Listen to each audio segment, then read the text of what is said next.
HIAKA fandarana eto amin'ny soradio iresahana toe-karena sosialy politika isaky ny alakamisy amin'ny valora alina famerenana ny alahady amin'ny 10:00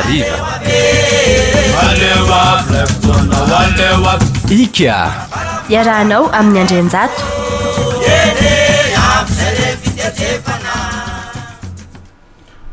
miaraba tompokolahy miaraba tompoko vavy tonga soa indray isika ato anatin'ity fandarana hika ity toy ny mazahatra ministre ANDRIANJATO no vahininay sy nainarakoto amin'izao ariva izao. miarabanao Andriamato ministre. miaraba tompoko. Ny fantahina voalohany Andriamato ministre ny fomba fiteny moa eny an-kanja eny amin'ny 13 May dia ny hoe kion-dalana mandalo kion-dalana isika aorian'ny kion-dalana dia tokony isy seho na zava-baovao tokony hitranga zany ny ho hitan'ny vahoaka ny vahoaka zay tena efa dodona tokoa raha ny eo amin'ny kianjan'ny 13 May no jerentsika ny eo amin'ny fitondrana indray dia miantso vahoaka ihany koa eny Antsonjombe aiza ho aiza zany ny fandehan'ity tolona ity manomboka amin'ny osabotsy io Andriamato ministre satria isy herana kokoa samy hafa zany eto amin'ny firenena ifanandrina mihitsy manomboka hatreto. Ny zava-misy ara-politika eto Madagasikara mihitsy no sadasada manantsoratra. Ny antony dia misy fomba fanaovana politika tsy tena mirindra manaraka ny zava-misy atao eto anivon'ny firenena no mitranga amin'izao fotoana izao. Raha mijery maikitsika dia no hoe ifandona ny pomba ny andanysy ankilany amin'ny asabotsy ho avy zao. Ny tsara hotsahivina dia ny hoe ny vahoaka nandritry ny 5 taona dia efa niomana hiatrika fifidianana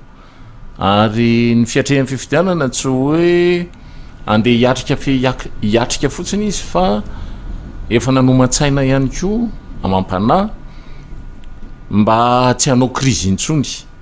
teto amin'ity firenena malagasy ity. No everina tamin'izany fotoana zany fa ny krizy no tarihan'Andriamatoa Andry Rajoelina no krizy farany tokony hitranga ny ekeniny rehetra teto Madagasikara.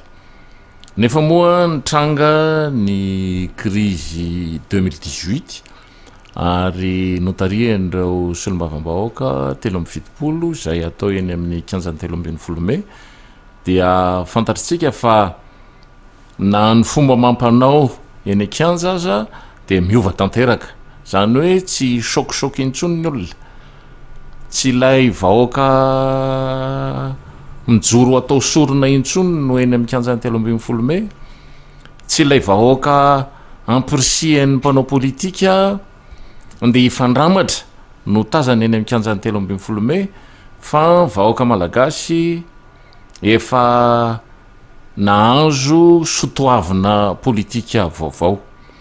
Ny sotoavina politika vaovao izay ananan'ny vahoaka malagasy amintsika miteny zao dia ilay fiovampenitra mahery vaika na antson'ny sasany hoe refondation. Io fiovampenitra mahery vaika io dia fantatritsika fa tany amin'ny taona 577 tanoany nanomboka nipotra izany fiovampenitra mahery vaika izany ary ny lohalaharana tamin'izany dia ny colonel Richard Ratsimandrava. Dia fantatritsika fa ny fiovampenitra mahery vaika nametrahana teo mason'izao tontolo izao fa azo atao ny miainga amina adigasy eo amin'ny fomba fanarenana ny Madagasikara. Dia nofehezina ny vokabary teto Madagasikara, nofehezina ny vokatra kafe teto Madagasikara, nofeheziny fokon'olona ny raisiny an-tanana ny ara-toekarena tamin'ny ankapobeny ary zay fandraisan'ny fokon'olona ny ara-toekarena teto Madagasikara izay no nantsoina hoe fokonolisme tamin'ny andron'ny colonel Richard Ratsimandrava. Ary mivoaka ho azy zany rehefa takona tao anatin'ny 30 taona mahery kely teo eo izay fiovampenitra mahery vaika nampijoro ny vahoaka malagasy andray an-tanana ny hoavon'izay a rehefa avy no isoison'ny olona ny vahoaka malagasy tamin'izany fotoana zany hoe tsy misy zavatra azo atao eto Madagasikara raha tsy miankina amin'ny banque mondiale sy ny FMI raha ohatra ka ny président Ratsiraka no tena tapa-kevitra fa andray an-tanana ny ara-toekarena tamina endrika sosialisme ilay fivampenitra mahery vaika zany dia fantatritsika fa telo taona monja dia afefika ny révolution socialiste fa tsy maintsy niditra sous-programme isika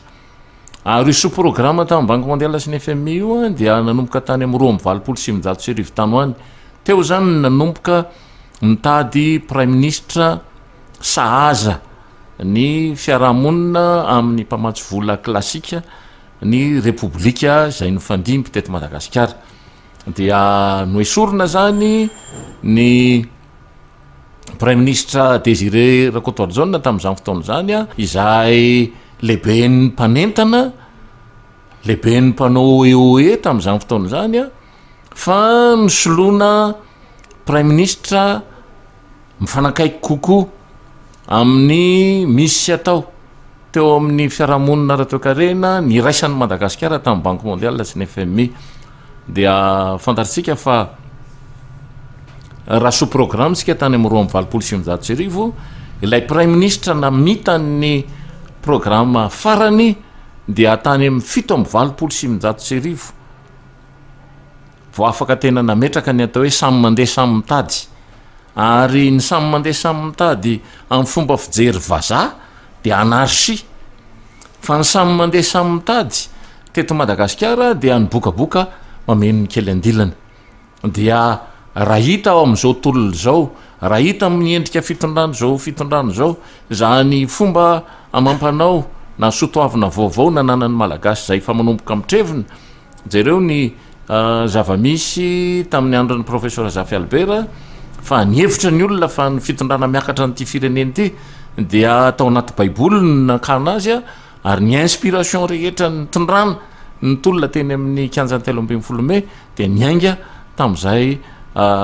baiboly zay oeto miakatra ity fireneny ity fa inony zany dia nalaky kofina ny professeur Zafy Albert ary tadiditsika tsara fa ny FFKM mihitsy no namonjy ny fomba fisainana Andriamatoa Norbert Lala Ratsirahonana ny amin'ny hoe zay manohatra ny lalàna iarahana amin'ny banque mondiale sy ny FMI dia fahavalony firenena dia amin'izao fotoana zao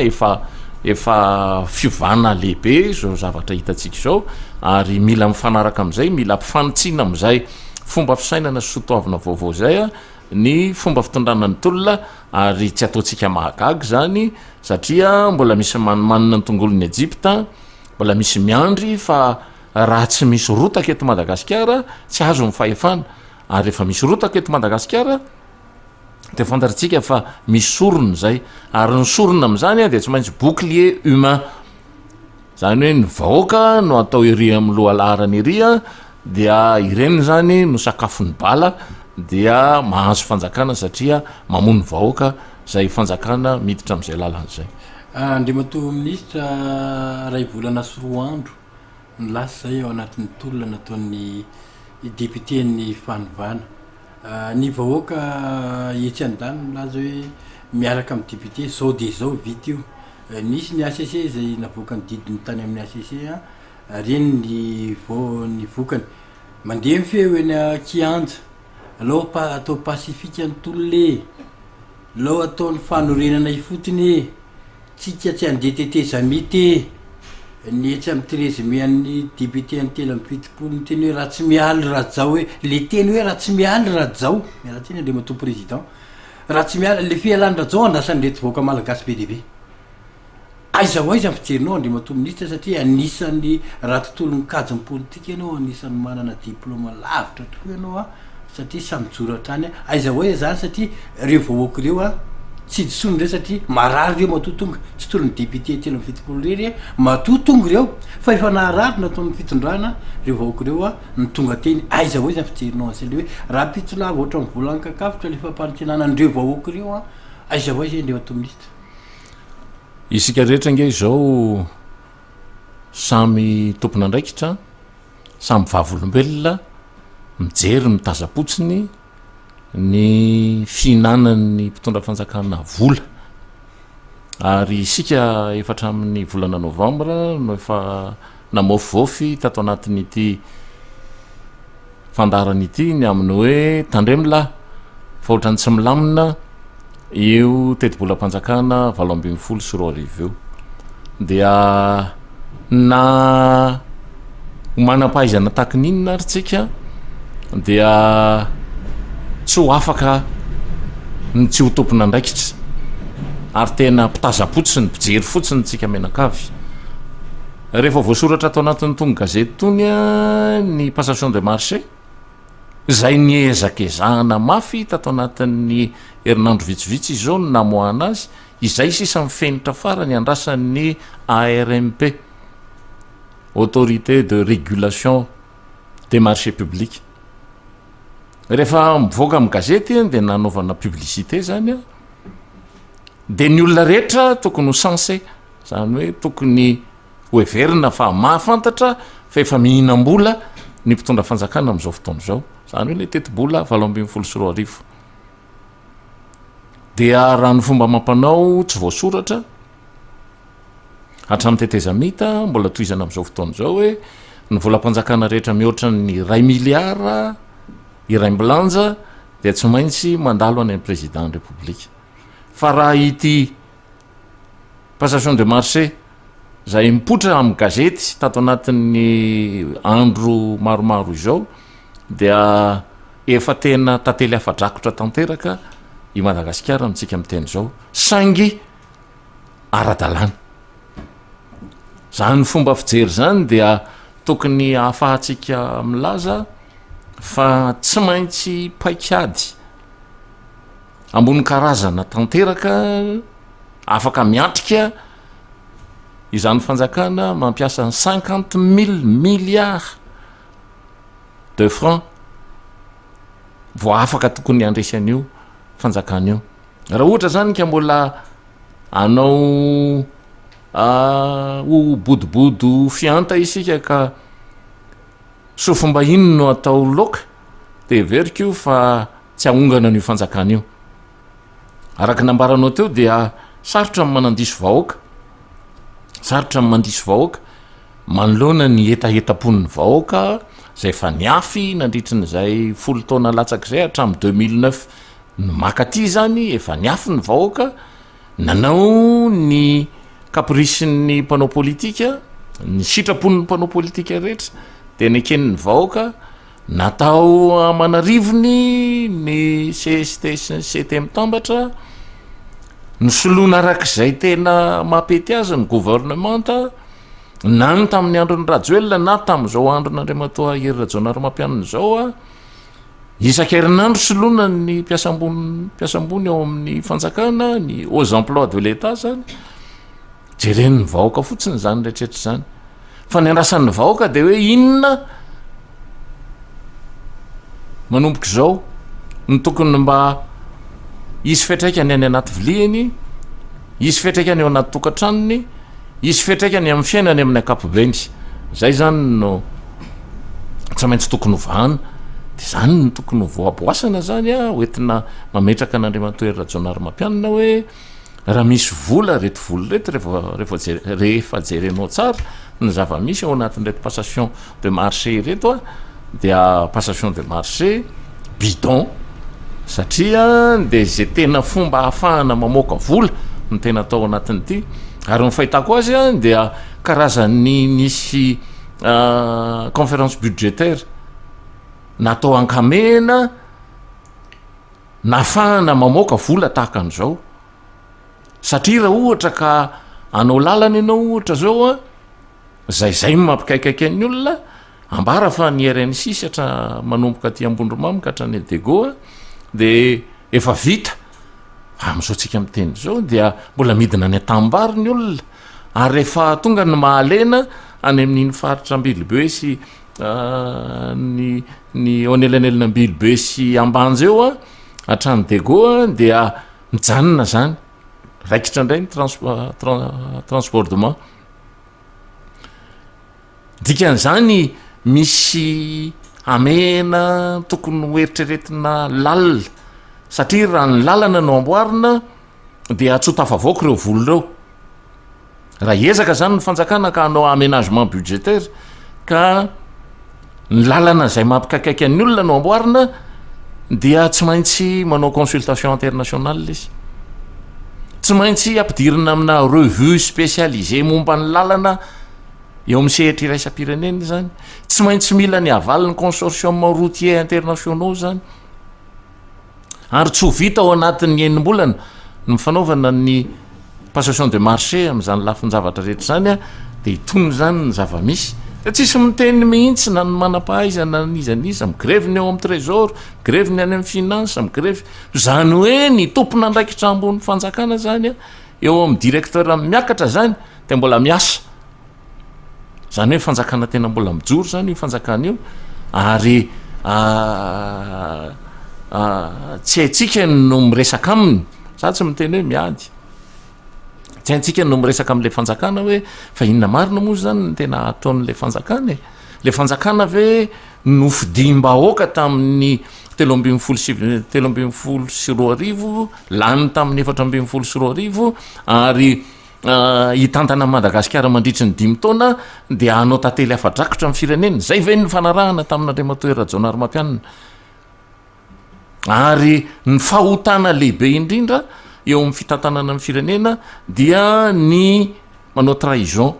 zany hoe ny mamadika ny vahoaka ny famadihana ny vahoaka dia tsy mitsabo azy ianao tsy mampianatra azy ianao tsy manamboatra ny lalana ataony ianao tsy mbola mampaninona ny hoe mijery ny fambolena ataon'ny vahoaka fa raha reo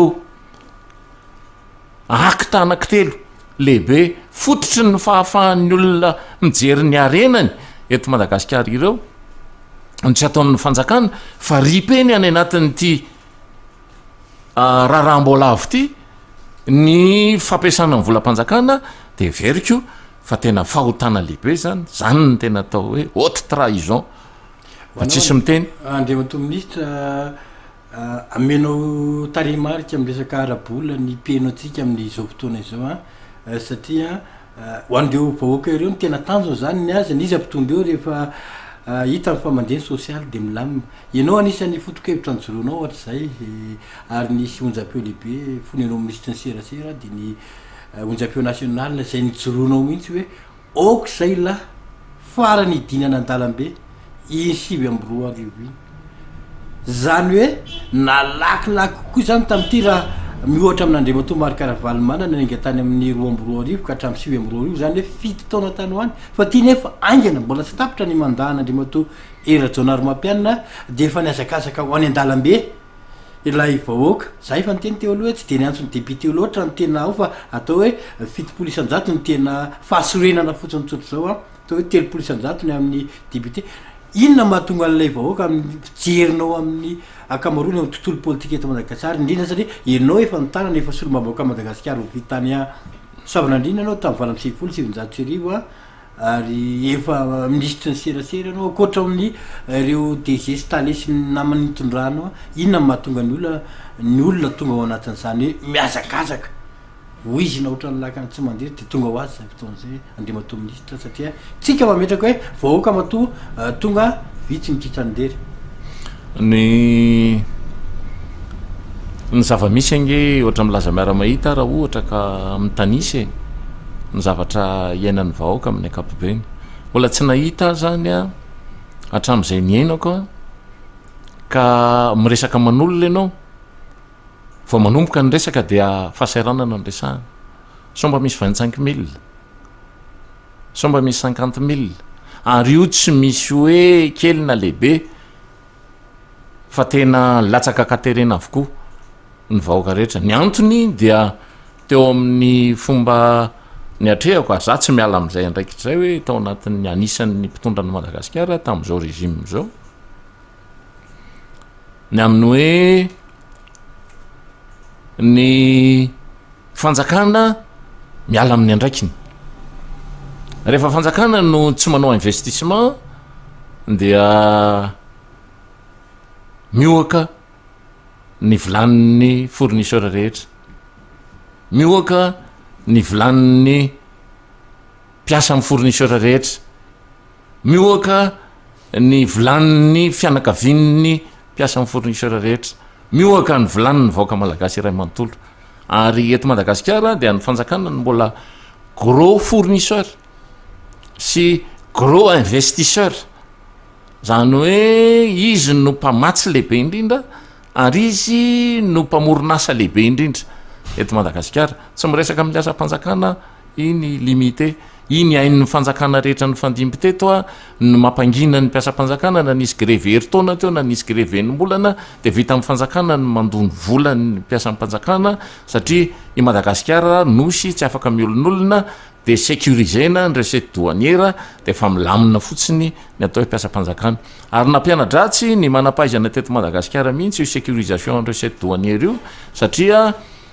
ny indemnité rehetra dia raisina amin'io, ny carburant dia raisina amin'io, ny lafin-javatra rehetra ilain'ny fanjakana dia raisina amin'ny sécurisation recette douanière io, dia mijanona fotsiny ny fanjakana. Tsy rarahany izay vahoaka na mihinana na tsy mihinana,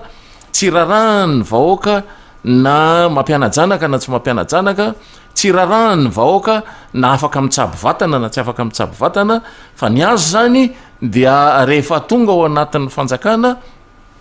mandra ny salanitra, aizany mbola nisy fanjakana teto ambonin'ny tany na ny fanjakana tena azo lazaina hoe tena efa tsy heverin'ny olona ho fanjakana intsony aza dia i Somalia zany. Ny any Somalia tompokoa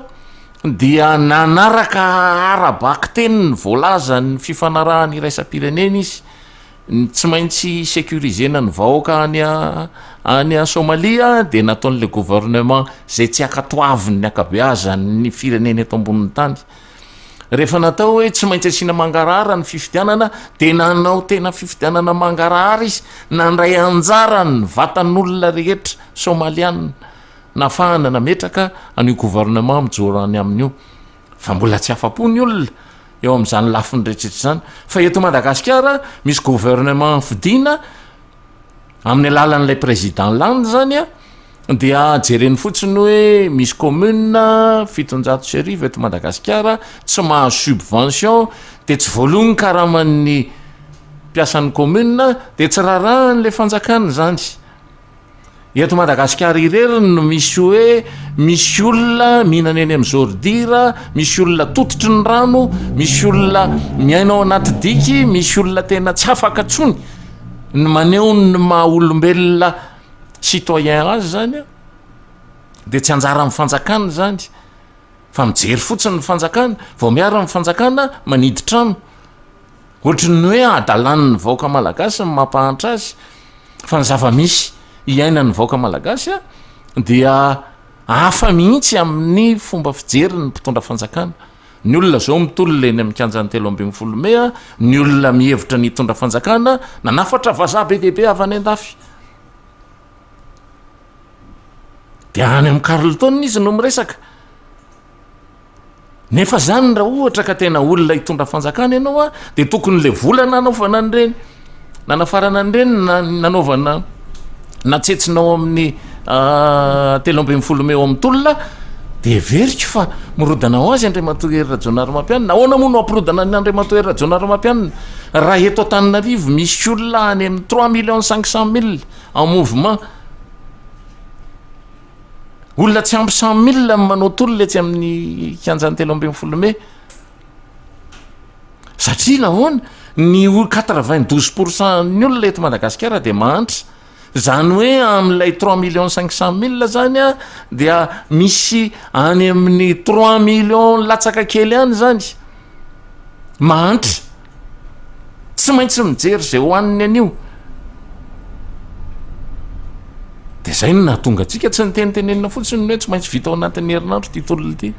Raha vao tsy vita ao anatin'ny herinandro ny tolona dia manahirana be no mitondra azy, satria vahoaka mahantra ny tarisina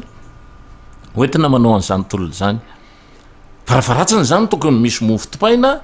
eny amikanjany telo ambin'ny folome misy akondro tokony eny amikanjany telo ambin'ny folome rehefa tsy misy mandrotsabola zany ny olona rehetra sansé androtsabola eny amikanjany telo ambin'ny folome de mangataka amin'ny piopeo mpivarotra akondro mangataka amin'ny mpanao mofo topaina mangataka amin'ny olona mba hahafahana mamelona n'ireo vahoaka ireo zay tena araky ny nambaranao teo fa tena efa latsaka katereny ary matoa comprimé ho latsaka ny 5 taona ny tolona atao am'izao tsika amin'ny teny zao de tena manazimbazimba ny maolona ny gasy ny mpitondra fanjakana amintsika amin'ny teny zao satria ny antony dia araky ny nambarako teo rehefa tsy mandray an'ny rôle na gros fournisseur gros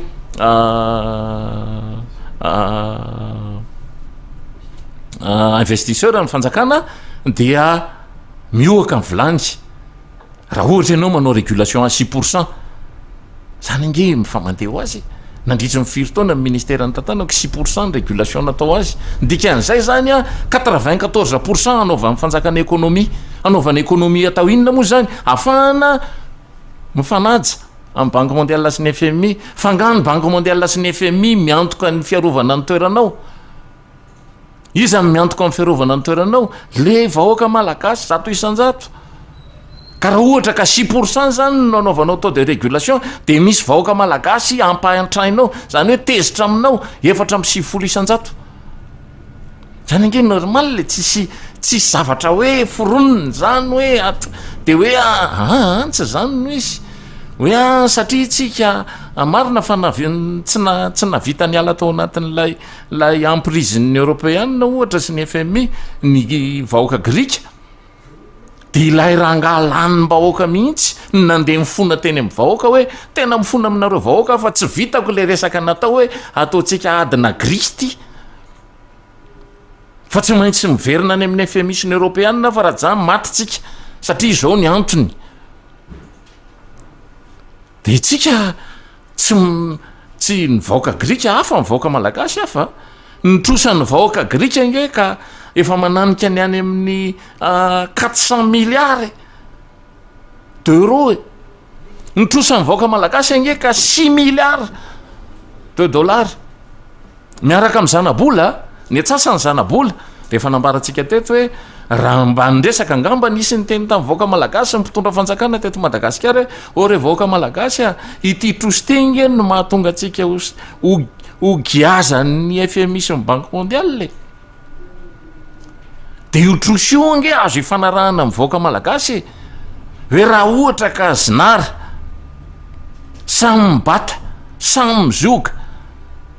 ny vahoaka malagasy tonga taona iasa de ahoana ny tokony ifanarahana amin'izany lafiny zany vita amin'ny vahoaka nge zany ny eto Antananarivony tsy mahavita an'izany fa ny any ambanivohitra nge zany foana ny enany apport bénéficiaire inona ndikan'ny apport bénéficiaire tsy hoe mizogalo nareo vahoaka rehefa anangana sekoly de nareo tsy azo ananganana sekoly raha tsy mizogatra any amin'ny 300 de manangana nge ny olona nareo tsy azo amboarina ny lalana aty aminareo satria tsy tafiditra ao anatin'ny fond d'entretien routier de tsy maintsy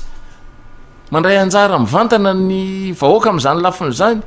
tsy maintsy mizoga raha anao petit périmètre irrigué ohatra ny tany Soavinandriana tany amin'ny taona 2000 ny financement 9 milliards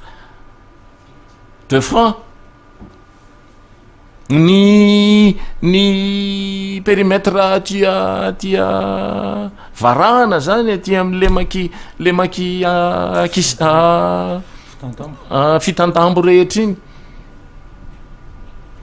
atanety be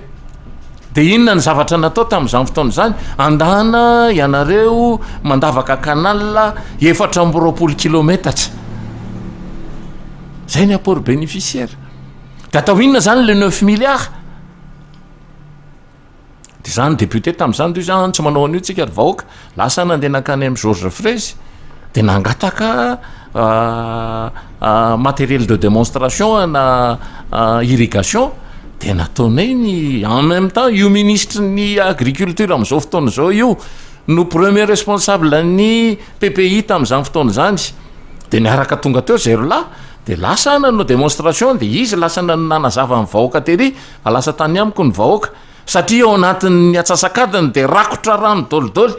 ny tambarin'olona rehetretra de raha le 9 milliards zany anaovana étude 45 milliards nanaovana an'le projet ray manontolo de hitanao am'izany fa raha mbola nasina jiro raha tany varahana siny amin'iny andrano fotsy sy ny etsetretsetra iny hatratia miarana rivo zany hatrany soavina andriny de noeveriko fa samy nanana groupe électrogène raha zay nitakatra ny saina fa nety afaka nanao ferme voltaïque tamin'izany fotoana zany raha ohatra ka natao zany na tonga de nitoanana natao barrage mihitsy ny renirano tafofo ny chute d'eau nantafofo de tonga de inona nondraka ny région ntasy ray manontolo mbola mety tonga hatrany bonglava fa tsy zany ange ny fomba fijeritsika tsy zany no fomba fijeritsika nyty raharam-pireneny ty fa manara-damody tsika ahoana moa no hahafahan'ity vahoaka malagasy ty no ampanarahanao lamody amintsika miteny zao nefa ny fatorana raha kokely ny fatotra mahazaka izy ny fatorana tsy eran'ny aina ny tena mangetaheta inona zany no atao jery fotsiny zany tsika menakavy de ny fanjakana mihinana vola de mijery fotsiny tsika rehetrretra tsika manao tolona tsisy mpitsetra tsisy mpijery mbola mifanavakavaka ary indraindray hoe ary ianina tsy mahazo miditra ianina mahazo miditra efa misy mivoniko tompony sady amin'ilay tolona zay iarahana de anaovana azafady zany fa ny fanafodin'ny Madagasikara tsy fanafody avaizana avaiza fa isika ihany no isika ny olona rehetra de samy miara-manaiky zareo Dubai ireo zao reo mpiserasera rehetra mpitondra fanjakana teo losy am'izao fotoana nge any Dubai satria mifidira ny volamena ao Dubai no mora indrindra zao raha ny volamena malagasy tany aloha tany dia stock régulateur ny volamena afrikanina tatsimo ny volamena eto Madagasikara eo amin'ny tseny iraisam-pirenena rehefa miotsaka ny volamena eo amin'ny sehatra iraisam-pirenena de elakotsiny vidininy avao Afrique du Sud sy ny mpandraraha rehetra eo amin'ny sehatra ny volamena gasy satria ny atsika mora de rehefa sahirany manahirany zany lafin-javatra rehetrrehetra zany de alefa makany Dubai io ary ny any Dubai nefa manao rapport amintsika hoe ny volamena ny andro toko ny volamena tonga eto aminay de avy any aminareo any Madagasikara iza zany ny mandefa ny volamena io nefa any amin'ny douane tsy misy traçabilité any amin'ny mine tsy misy traçabilité ao anaty gouvernement ny mahay ny chiffre officiel 40 tonnes ny volamena voatrandraka exploité eto Madagasikara isa-taona de aiza zany zay 40 tonnes zay tsisy de samy mijery tsika tahaka antsika mijery an'le fanjakana reo vola efa hoan'ny fanjakana jery atsika fotsiny reo ange ka vola anaovantsika tsy paipaiky le tsy paipaiky ataotsika amin'io ange ka kapaitsita fery ny akabeazany amin'io any amin'ny 80% amin'io ange ka TVA zany hoe kapaitsita fery efa tena le vahoaka tena farany zay tena sahirana zany no asian'ny kapaitsita fery amin'ny impôt interne ny mbola io ho an'ny zalahy io zany le vola tena mijery fotsiny tsika tena mijery fotsiny mariny satria ianao andriamato ministra anisan'ny ikika momba nyity teti-bola ity vao tamin'ny volana desambra 7 mbola voavolavola ity teti-bola ity tamin'izany fotoana kanjo moa zany de alany tsisy fipetra tokoa le izy zany hoe tsy nasiana devitra atao amin'ny antenimera tamin'izany izay efa noresahantsika tamin'izany fotoana fa 600 milliards ariary no anaraha-maso ireo fifidianana raha voasoratra atao anatin'ity lalam-pifidianana ity tamin'izany de efa nametraka fanontania ianao no hoe ireo fifidianana ahoana nga tsy fifidianana filoham-pirenena tokana ny fanarahana amin'ny taona 2024 somary efa nisy fitaka kely ihany zany tany amin'ny lafin'ny soratra ity teti-bola ity tamin'izany fotoana io tokoa izy fa mipotra amin'izao fotoana zao ny fanontaniana apetraka de hoe io fa vola hoan'ny zalahy io ve zany ty 6 milliards ikarakarahana sy anaraha-maso fifidianana ity satria raha ohatra ny an'ny seny no dinihana dia 40 milliards fotsiny zany hoe 700 milliards tena vola be rehefa tena dinihana le izy efa azo kepohana zany vola io amin'izao fotoana so de io ary ity vola efa miparitaka be eraky ny tanàny ity amoromorina olona etsiro sy ny izarazarana tsara maso vary zay miraradraraka isaky ny misy olona atsona zany manaraka amin'ny filoham-pirenena ny radio tsika moa zany de lazain'ny olona foana hoe radio kely fa melo lalanytsika fa tsy maninony zany zay no anjara boriky hoetitsika eo amin'ny fomba anarenana amin'ny firenena lay fito sy roanjato ny tena marina moa zany fa le subvention andrirama le 700 milliards de jereo ange ny fomba anakonakona amin'ny fanjakana n'le raharaha asainy manao fanambarana ny direction générale des impôts fa ny oarana tao anatin'ny telo volana voalohany ny fanangonan-ketra famoriketra teto Madagasikara dikan'izany a tsy manao pasopasoko any domy any amin'ny partenaire technique et financier zany a ny fanjakana am'izay lafin'izay hoe zay tsy manao planche à billets a fa tena vola voavory a io ampiasainay eto Madagasikara io tena pasopasoko mihitsy izy manambomboatra amin'ny vatany mihitsy izy eo am'izay lafin'rehetrehtra zay ary inona moa no hoaniny eo tsy maintsy le vola voafaritra ao anatin'ny teti-bolam-panjakana nge ny hoaniny ary io a dia tompony andraikitra izasy ianao isika rehetra eto Madagasikara manome alalana azy hatramin'ny assemblée nationale zany na manome alalana azy hoe azo ampiasaina am'izay io efa neken'ny tany amin'ny fitsarana avy momba ny lalam-panorenana fa constitutionnel io zany hoe manaraka ny zotra ny lalam-panorenana misy andalana vitsivitsy no tokony no foanana ao anatin'izay izy hoe ikasika ny zavatra tsy azo ampiasaina fa ny zavatra azo ampiasaina zany de fa ampiasainy ny teti-bolam-panjakana amintsika miteny zao eo amin'ny fomba fanarahana ny fiainan'ny firenena anankiray a dia ny sotoavina no tena tokony amaritana azy amin'ny ankapobeny rehefa any États-Unis ianao a no miaina dia manaraka n'lay gigantisme zany hoe ilay mahalehibe indrindra eto ambonin'ny tany zay ny azo miflamatra rehefa manao zavatra izy ary ao anatin'izay fametrahana ny gigantisme zay a dia apetrany tsara fa iriny azo no adversairany ny adversairany amerikanina de ny sovietika ny rosianina am'izao fotoana zao ny antom-pisin'io États-Unis io dia ny tsy fisin'ny sovietika tany am-piandohana ary ny tsy fisin'ny rosianina am'izao fotoana zao azavaiko ny tiako ambara ny budget rehetra 400 milliards de dollars no antokan'ny amerikanina anaovana espionnage eto ambonin'ny tany de natokany manontolo ny 80% am'ireo anaraha maso ny antom-pisin'ny rosianina ary tany amin'ny andron'ny Truman zany nanomboka ny tranga tsy nisy mpiasa afa-tsy 80 tao anatin'ny CIA tany am-piandohana am'izao tsika miteny zao izy de feno eran'izao tontolo zao ary quartier anankiray mihitsy no siège-ny CIA zay ny antom-pisiny zany hoe rehefa amin'ny amerikanina ianao ka mikasikasika sovietika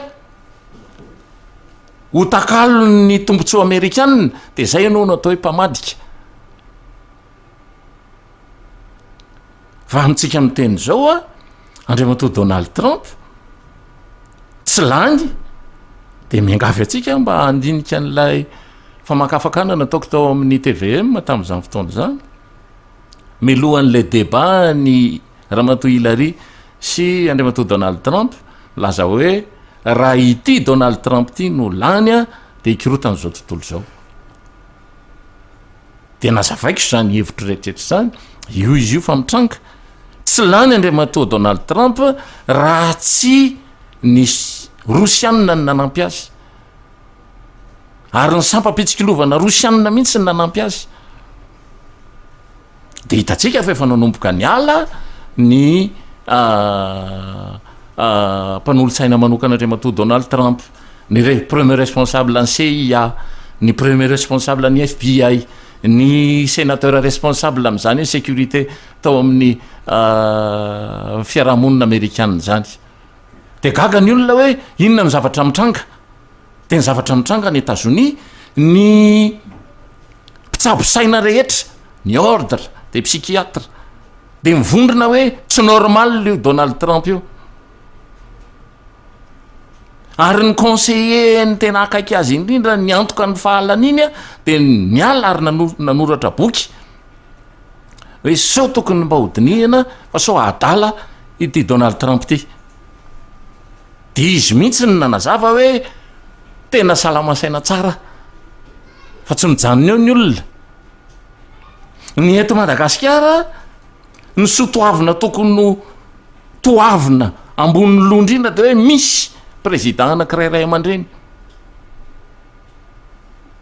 le président ray aman-dreny ve mijoro marina ho ray aman-dreny le président ray aman-dreny ve mampiavana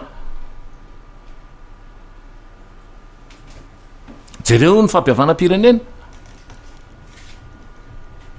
fomba nanaovana azy teto Madagasikara nampiavana sa tsy nampiavana le président ary ny olona tena tsy tia azy indrindra ny tena tambatambazana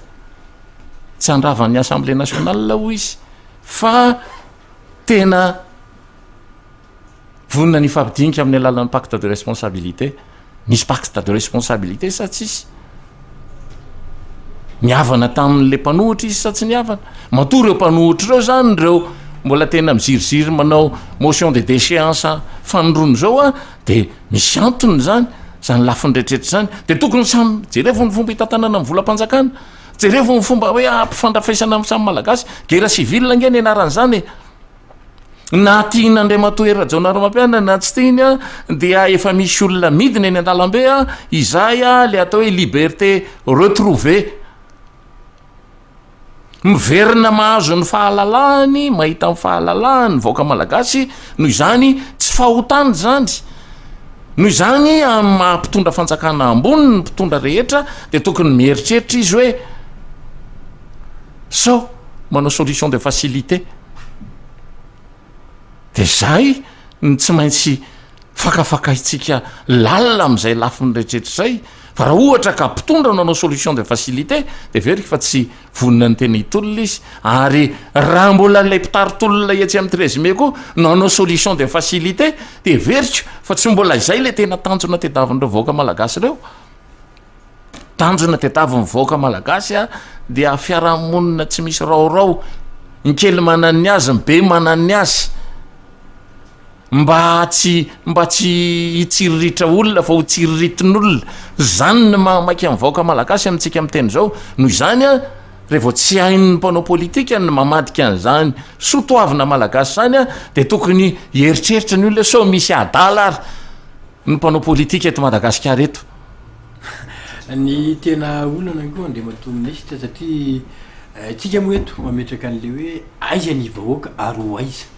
ny tantara tokony tsy adino tantara eto amin'ny firenena satria ny tolona ny fandimy hatrany amin'ny 27 ngamba ntsika ka hatramin'ny zao 24 sy 25 zao dia asaika adino foana ny vahoaka fa ny mpitaritolona ny piritsaka ao anatin'le izy rehefa tonga lay masaka ny nahandro ny saozadino satria miady amanaina ny vahoaka ny 13 mai manena koa tokana mialatsiny de mialana tanàna maizimbava vilamy vo mody noho ny tolona noho ny tolona zay atao de miaritry ireo mpitaritolona somary sipitsiny pekera Andriamatoministra hoe rehefa aveo izy miditra katikatatra de miditra restaurant de mamo vatafampangatsiana de misafidy fa iretsy zay vahoaka maronisa zay ampitenenina foana izy zao de zao rahapisy de rahapisy de misy teny foana tenenina androany de rahapisinay ho ny misy kolikoly amin'ny telo maraina tsika any amin'ny ACC de zao ndray no atao de rahapisinay ho ny andeha satria tsy afaka miverin-dalana tsony re vahoaka reo satria mantra mijaly tsy maintsy manaraka baiko ny 13 mai mpanao politika sasany tonga teny amin'ny 13 mai somary ahilika kolaka ihany ao anaty aiza ho aiza amin'ny fijerana zany satria ny tolona tokony raha manana na inona aloha rehefa mangidojotra amin'ny vahoaka ny mpitondra de atreto aloha tsisy hoe ianona mitarika ianao sika tratra velam-panika kely anao sady tsy tratra anao hoe zay nalasa ministre Andrianjato hoe zay nalasa Andrianjato de nasiana tany amin'ny serasera tamin'izay fa le vahoaka tonga maraina eo ariva be mamody tokony hojerena ianao ny teny hoe mba maka amin'izy mpamaso vola mba hisakafoanandreo reo aza freandreo linina 11 ditongotra masaka venonandro zany pijeriny mpitarika ao anatin'izay a sasany etsy efa manao mamelona donakafa amin'ny herinandro hoe tsika koa mamelona afa ty a amin'ny tsonjombe a eo koa ny député 5 sy ny sénateur vara amy 5 5 sy ny sénateur vara amy 5 efa mihirahira hoe arovanay andriamatora janaro mampianina na inona na inona zany hoe fangaro voraka tanteraka zany tontolon'ny politika eto Madagasikara sy ny fitariana andriamatora ministre ya ny zany ingy aty fiady zany eo amin'ny fanaovana tolona moa zany rehefa tsy tena alalinina tsara le tolona satria efa afy nandorona lamba mivoaka malagasy ingy io tolona fatany io de tsy maintsy alalinina tsara zany zay fanaovana tolona zay a de araky ny fanambarantsika teo zany a mila tena miverin-dohany fanorona rehetra aloha de mila mahafantatra tsika inona ny sotoavina eto Madagasikara mila mahafantatra tsika hoe ambojanahary azany ahetry voetry ny akanga maro tsy vakinambo ko nahoana moa tsika no am'izao vanim-potoana aty amin'ny arivo fahatelo eo amin'ny efa malasa lavitra ny teknôlôjia amin'ny fahafahana tokony miresaka amin'ny kitso-po tsy misy complexe na inona eo amin'ny fomba tokony hanaovana ny titolona ity de mifiaverako azy a tsy ampito inona de tokony hidaraboko io fanjakana io ary isika rehefa nanapa-kevitra ny amin'ny hoe anohana ny tolom-bahoaka io dia tsy afaka manao tsobo-drano raha mengaly isika ny amin'ny hoe ka ohatrany tsy masaka ndray izy zany de iverin-dalana koa tsika tsy zany tsika ary ny fanaovana politika raha anaovana raha masabomango ohatr' zany a de everiko fa tsy andeha am'izay laoniny ity fireneny ity noho izany a dia averiko indray mandeha fa ny mahatsara ny 13 mai am'izao fotoana zao a dia ny fiverenany fahalalahana zay nykobokobon'ny olona tsy tam'izao fanjakana zao ihany a nandritry ny tetezamita nge ny tena nitrangan'ny fanakendakendana ny fomba fahalalan'ny olona noho izany a dia everiko fa na inona hitranga de tsy maintsy tazonina izay fahalalan'ny olona zay ahoana ny fomba ahafahana mitazona n'zany fahalalan'ny olona zany a de ataotsika kabarin-janahary manome voninahitra be de be nyreo mpitarika eo amin'ny 13 mai tsika mampirisika nyreo mpitarika eo amin'ny 13 mai reo tsika tsy ho kivikivy foana mampirisika ny eo amin'ny mpitarika ny 13 mai tsika mba isokatra misimisy kokoa fa tsy kobokobona be loatra ary tsy vitan'ny tendrom-potsimbanamana ny fahafahana manavotra ny vahoaka malagasy am'izao tsika miteny zao fa navotana ny vahoaka malagasy a de averika indray mandeha fa tena tsy ampito inona de tokony ho vity zany fa fandravonana ny fomba fijery fandravonana ny hery eto Madagasikara andeha izotra makany amin'ny tombotsoan'ny vahoaka malagasy maro anisa de zay no zavatra takiny zao zava-misy eto Madagasikara izao akoatran'izay a dia ambinambon-javatra avokoa eto a de samy laza fa tsy ny banque mondiale sy ny FMI na ny Union européenne no afaka tena hoe anavitra ny Madagasikara sy ny vahoaka malagasy ao anatin'ny fahasairanana fa tsy maintsy isika ihany no isika ahoana ny fomba hahafahantsika manao an'izany a de le nefa nytansaitsika ombenombeny ny tokony no endrika sopirana ahafahana mijery ny fampandrosonan'ny Madagasikara mbola ho avy ny fotoana moa iresahana n'izany misimisy kokoa fa i Madagasikara tompoko dia tsy firenena latsaka andavaka na latsaka akaterena fa tena ny anjara masoandro ny fotsiny ny takonana zany hoe aiboka any anatina efitranomaizyntsika tsika rehetra vaoaka malagasy de olona migadra avokoa takonan'ny olona ny anjara masoandrotsika de samy manaiky tsika menakavo hoe zay zanyko de atahoana moa zanyko oetiny miaikandrefambaravarana rehetra io de samy miaiko eo tsika laniny ao fotsy laniny fahantrana laniny ty aretina isan-karazan'ny potra rehetra eto ambonin'ny tany ty dia indreto tsika miaritra fotsiny am'izay lafin'izay tsy mampiasa loha ny amin'ny hoe inona marina ty antony mampahantra tsika ty fa raha mbola lasa eo ara ndray matoery rajonary mampianina ka misy fitondrana vaovao de tsy maintsy latsaka katerena izy satria efa mijery fotsiny andry zareo reto amin'ny fitondrana am'izao fotoana zao mihinam-boly tsika rehefa miresaka amin'ny vahoaka malagasy ny filoham-pirenena na mitsidika ny ireo firenendehibe de miedinedina ny filoham-pirenena fa toa tsy mahantra zany Madagasikara zany ary tsisy fahantrano amin'ny Madagasikara io a ho ny filoham-pirenena ary raha mijery fitasanany atotam-bola zay lazany hoe nazo vola ary nazo famatsim-bola ary vita ny lalana ary zao nanina ary andriamato minista ny fijerinao satria ianao nanana totanisa be dehibe ny tenina teo hoe lay fahantrana tokony ho azo apetraka avy eo hoe tsy mahantra ny sambatan'olona satria 5 tapitrisa Madagasikara ny eritreritry reo vahoaka reo hoe tompon'ny hareny Madagasikara ary fitenin'ny mpanao politika sasany foana miteny hoe mahantra eo ambonin'ny harembe Madagasikara mahantra eo ambonin'ny harembe raha manoloana ny harena ambanin'ny tany na ambonin'ny tany sisa efa nandeha foana zany tsisy vahaolana ve nafahana hoe zao ianao ny teny le hoe 6 millions de dollars mosa 6 milliards de dollars le trosatsika tsy tokony azo antanina ve re vahoaka reo anaovana fitsapake vahoaka hoe andeha mity ny arenatsika rehetrarehetra analana ny trosa de tsika migalabina tsy tokony vahaolana hoe zay andriamato minisitra fijeran'zay satria ny mpitondra ny fandimby milaza fahampandroso daola ny programme anazy ny eo am'fampirezakevitra nefa vola kakafitra omalitsy mio a ny masany malagasy ary lavitra loatra ny elanelana amin'ny mpanana sy ny tsy manana eto Madagasikara satria na mety ho tanisana hoe 20% aiza mba hifanakekezan'io a tsy hifanalavitra manoloana fanavotana amin'ny Madagasikara. Ianao zao de efa mamalo azy na inarakoto amin'ny hoe asiana référendum tsika moa mbola tsy miditra any anatina programme satria tsika tsy mbola zay manazava hevitra mpanao gazety tsika no miresaka eto zany a de tsy mbola miditra any anatin'izany hoe team programme zany mantsy efa programme de gouvernement zany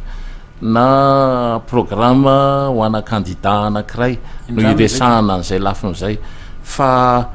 mazava ny tenin'ny président république hoe i Madagasikara tsy mahantra ary no alehan'ny olona eto nge tsy ny vahoaka malagasy fa i Madagasikara zany hoe tsy anao mihitsy ny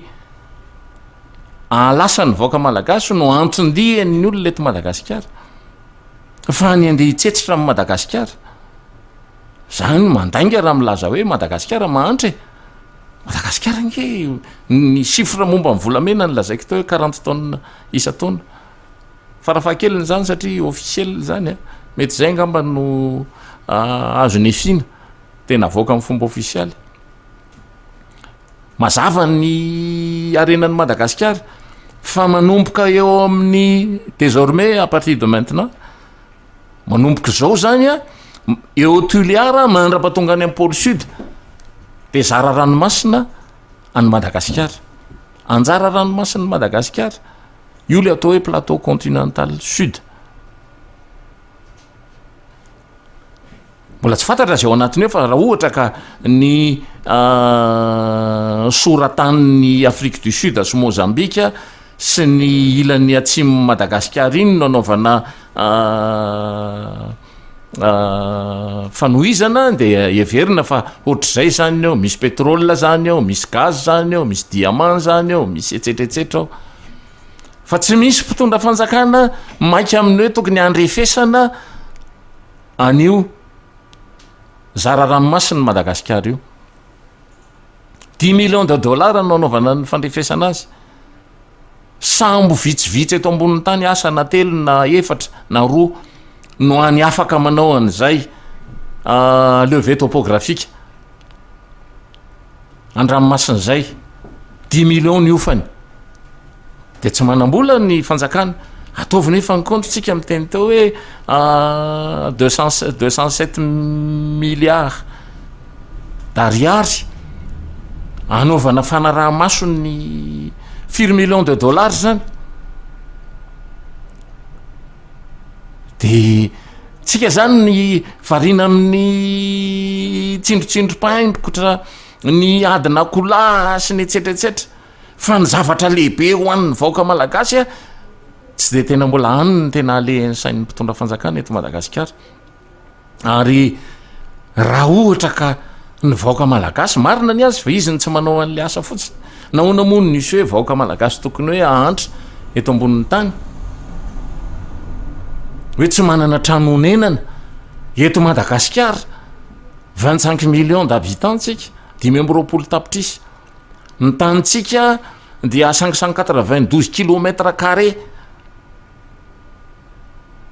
de nahoana ny misy olona hoe tsy manana tany eto Madagasikara na ny olona voalaza ny lalàna aza fa nanao fanompo-pirenena de manana zara-tany tokony ho anjarany no d'office omen'ny fanjakana fa nga io fanjakana io mbo miantso ny olona avy nanao fanompo-pirenena hoe nareo nanao fanompo-pirenena fa ty misy anjara-taninareo ny olona aza nahazo loto tany Afrique du Sud de nody teto le teratany malagasy de fantatra fa izy ny nahazo azy de nanrany fanjakana afrikanina tatsimo polisy anakiroa nandeha nikaroka n'le raha namana malagasy teto amintsika de satria moa ny tena eto Madagasikara no mipetraka de nisy de nakany amin'ny polisy izy de naka polisy gasy izy zany nandeha nakany antranon'le olona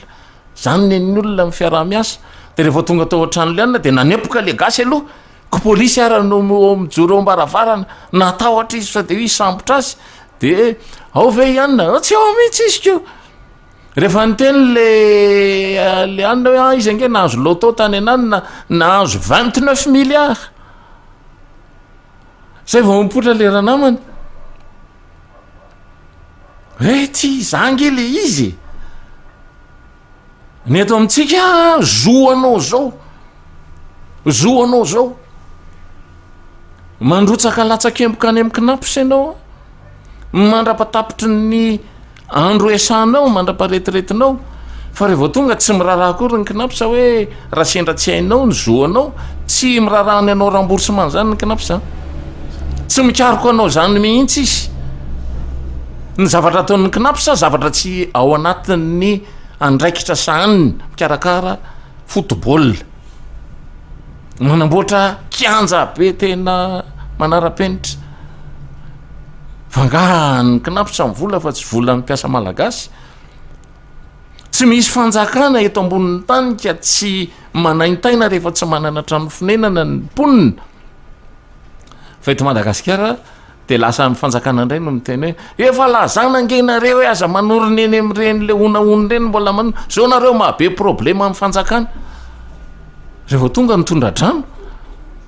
fa taiza mbola nisy fanjakana ka nametraka hoe ty ingenao atao hoe plan d'urbanisme eto Antananarivo renivohitra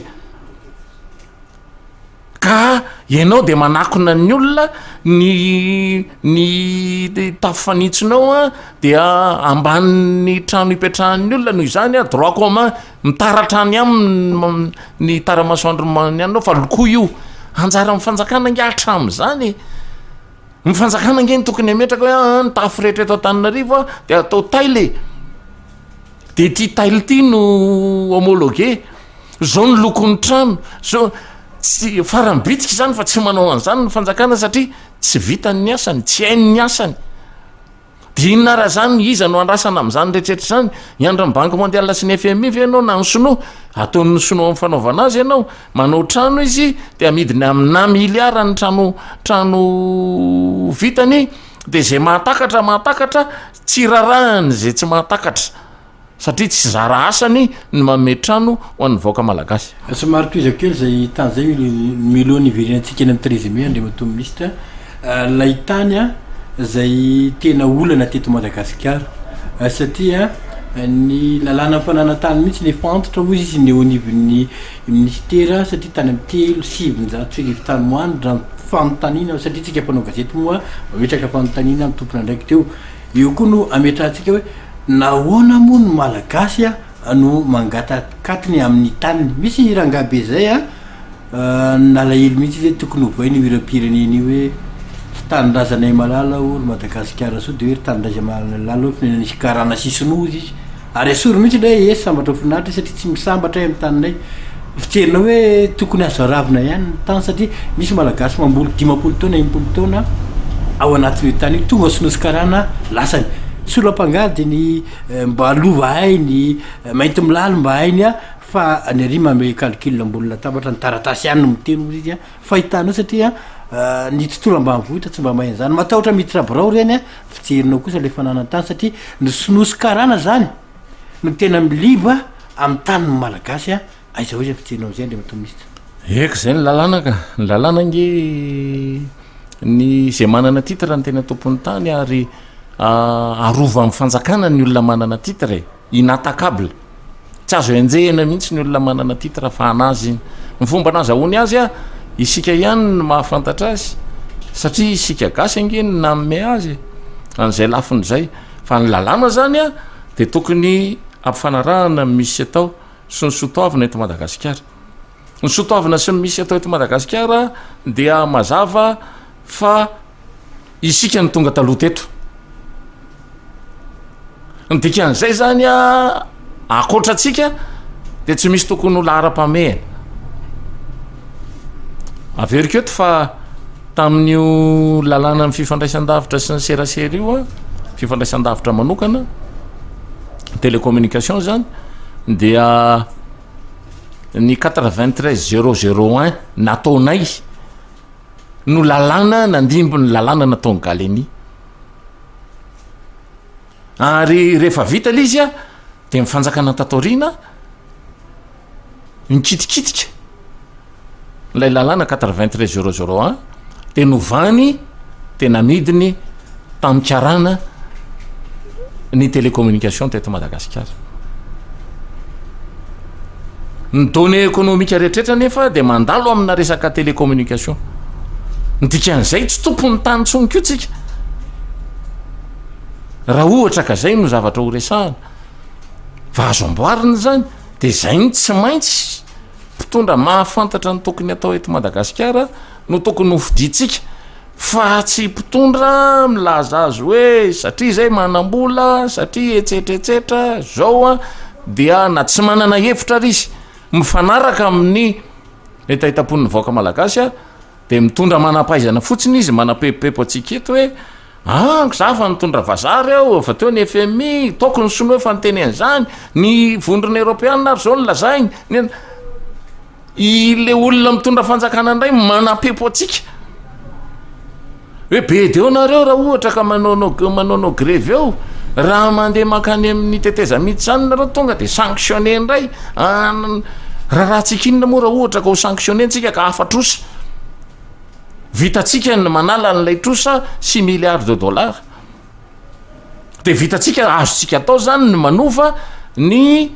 lalàna momba ny fananatany eto Madagasikara fantatrao ve fa ny lalàna fananatany eto Madagasikara matoa tsy azoko tiana de misy antony ny tsikitiana azy satria le accessibilité à la terre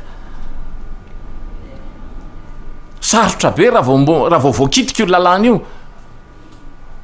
de sarotra be zay lafiny rehetrehtra zay de noho izany de zay foana no ataotsika maninona moa no hoe tsy maintsy ny vidin'ny solika eto Madagasikara ampitoviana ny vidin'ny solika any andafy satria tsy tsika ny mife azy mivonoana ny solima de mifamonoana ny solima za rery ny député niaro tao amin'ny assemblée nationale hoe tandremo hoe sao de tokony tsy vonoana aloha le solima za rery ny nametraka hoe fa inona moa ty le hoe Jovenasy sy Galanaty iza no opérateur stratégique miaraka amin'ny zareo reo BP Petroleum sa ny Exxon sa ninona tsy izy zany matoa ange ny Total sy ny Shell rery ny niditra tamin'ny lafin'io satria izy naka ny risika rehetrehtra fantatry ny olona fa tena resaka kolosoloso krisoriso no atao ao anatin'ny de niembotra izy ary raha nyfahinona azy ny total zao de ohatra nytady tsy araka ny rythme satria izy manaraka n'le fenitra iraisam-pirenena fa ny sasany anga manaraka n'izany fenitra iraisam-pirenena zany de zay zany tsy maintsy ianarantsika nyity tantsika ity aloha hoe vonina nitondra Madagasikara ve tsika isika malagasy fa raha isika malagasy mantra tsy rarahan'ny olona fa i Madagasikara manan-karena nge no alehany eto fa tsy hoe isika nakolosara any an-dafy ary de fa mahazo an'le vehivavy kely manja be eto Madagasikara nefa ny itsika ny atao hoe nation eta reny nydika zany hoe isika mihitsy zany nefa tena tsy afaka manompo an'le tanyrazana intsony ya sahirantsika iverina kely any amin'ny trésime ngambitsika nefato ministre satria efa nataotodaolo ny kajy mandeha ny ady sanina ho an'ny rehetra ny trésime hoe voamaly no maly ny asvm amiteny tamin'ny alalan'ny folo national ny hoe maleo tena ny fitsarana avymalalam-pandena ny mahakasika ny requête napetraka teny hoe na hiala ny filohan'ny république na tsy hiala ny filohan'ny république izay anjaran'ny ACC fa ny ady hevitra mandeha de mato ministre hoe izotra makaiza tokoa raha hiala ny filohan'ny république ao anatin'izay tsy mitovy ny fomba fijery ny hoe tsy mila ny amin'ny ara-dalàna ao anatin'ny constitution ny ilany eny amin'ny trésime sasany ny ACC analany filoham-pirenena hoe anaraka ny ara-dalàna voavahako be zany le tolona misy eny amin'ny trésime am'izao andriamato ministre hoe raha sorin'ny ACC ny filoham-pirenena de nefa izy ilaza hoe manaraka ny ordre constitutionnel nyeny amin'ny trésime nefa tsy zay ny tanjona fijirinao an'izay satria anisany anahirana be sady maraparana ny fandarantsika eo anatin'izay andriamato ministre mbola misy tsimpeony andriamato njaka ngo anatin'izay ya ny anapiko an'izay dia mandeha koa nyresaka fa anangana ny haute cour de justice ny filoham-pirenena fanampan'izay fanotaninina inagakotsay andriamato ministre ya zany ange lo azo lazaina hoe efa aingo dictionnaire e fa ny fanapaha-kevitry ny ACC zany na hotiana na tsotiana de tsy maintsy politika ny fanapaha-kevitra ho raisin'ny ACC eo ary zay no mahatonga amin'ny fanjakana mbola manao démonstration de force koa na de fa ny amin'ny ara-ny vola de mbola manao démonstration de force izy zany hoe tena efa azo lazaina hoe laingon-javatra ny fomba hitondrana ny firenena am'izao fotoana zao mampalahelo ny firenena satria tsy manana fanapaha-kevitra ho raisina ny ACC fahitako azy ny ACC any amin'ny plan de sortie de crise rehetra zay hitako eo de mifoanana io ACC io soloana vaovao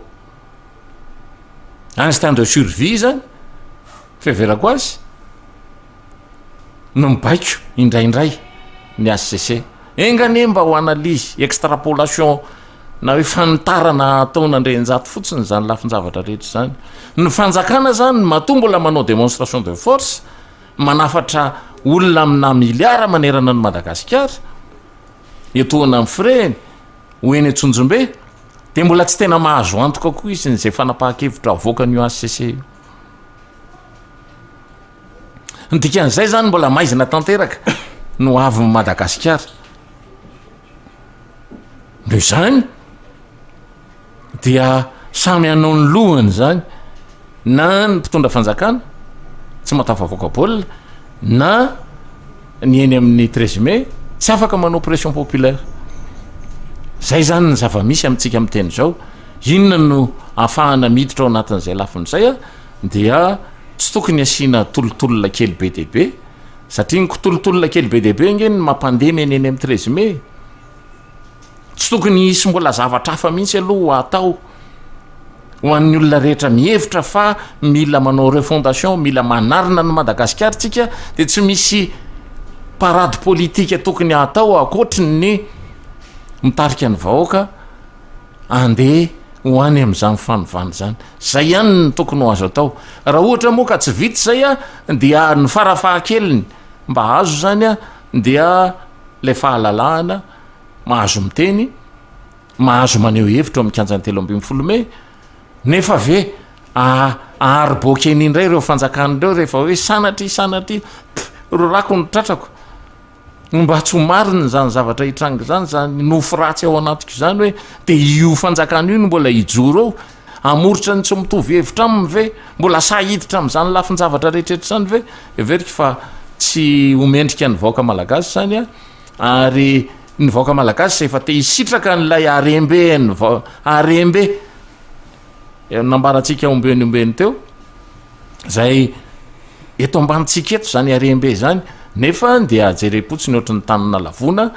ka rehefa jerem-potsiny ohatry ny tanina lavona ohatr'izay moa ny zavatra dia efa tena fiononana feno sy tanteraka zany any akoatra mifakahita sotra tompoko misotranao andriamato ministra Andrianjato ny hitondra izay fanazavana sy fanoikevitra maro be izay ny mahalina ny mpiaino indrindraindrindra satria dia eto zany dia manarakoatra aloha misaotra européenne be deabe sy ny avy any ivelany izay manome courage atsika amin'ity fandarana ity indrindrindra fa ianao andriamato ministra izay betsaka tokoa ireo olona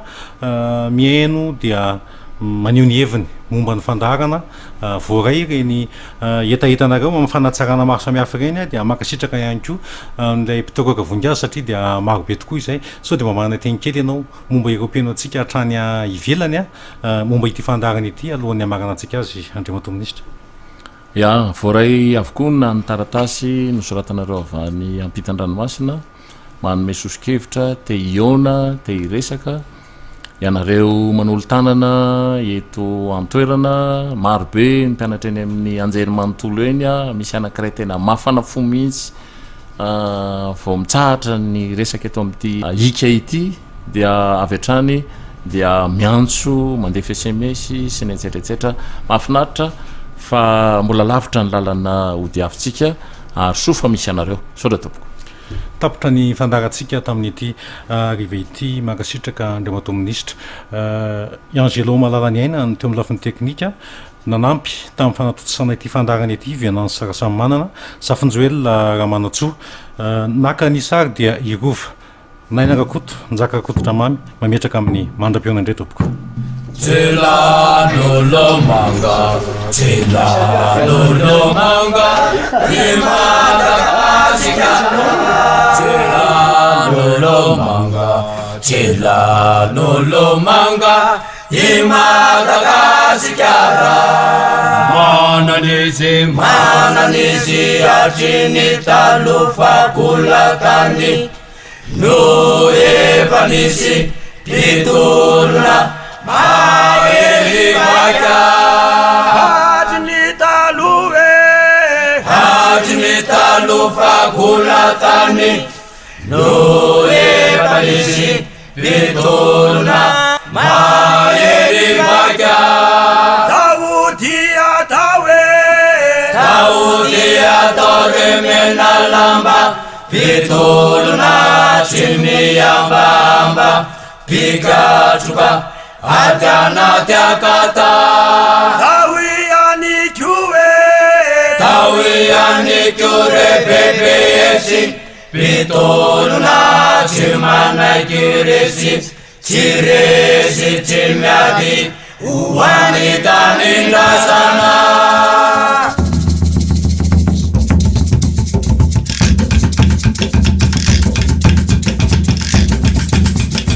Patunga ni kitambe papulo Pistola baba tantanaya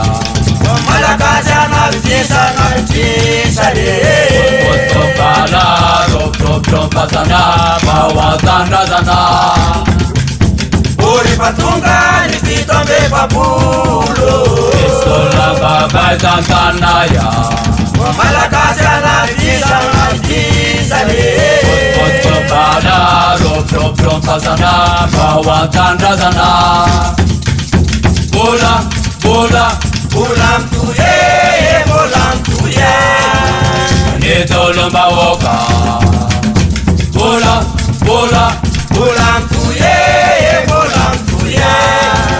Nitolo mawoka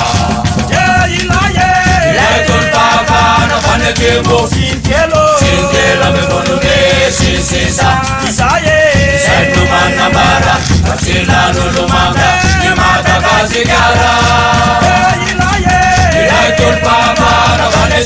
Sintelo me volome sesesa Sai no manambara Batila no lumanga Io Madagascara Bola Ule patunga ni vito me babulo Stola baba tantanaya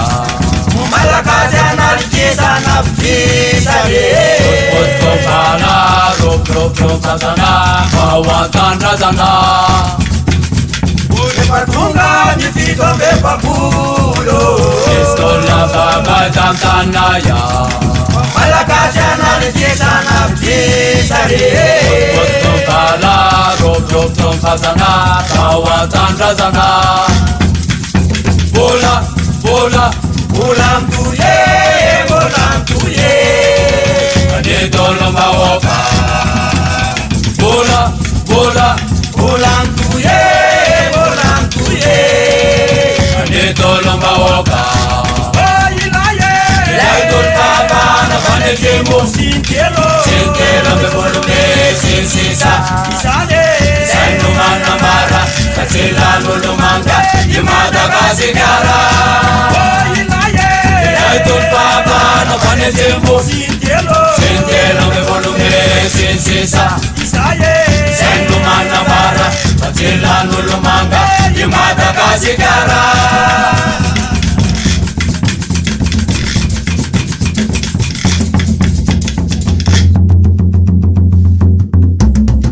IKA fandarana eto amin'ny soradio iresahana toe-karena sosialy politika isaky ny alakamisy amin'ny valora alina famerenana ny alahady amin'ny 5 IKA iarahanao amin'ny andrianjato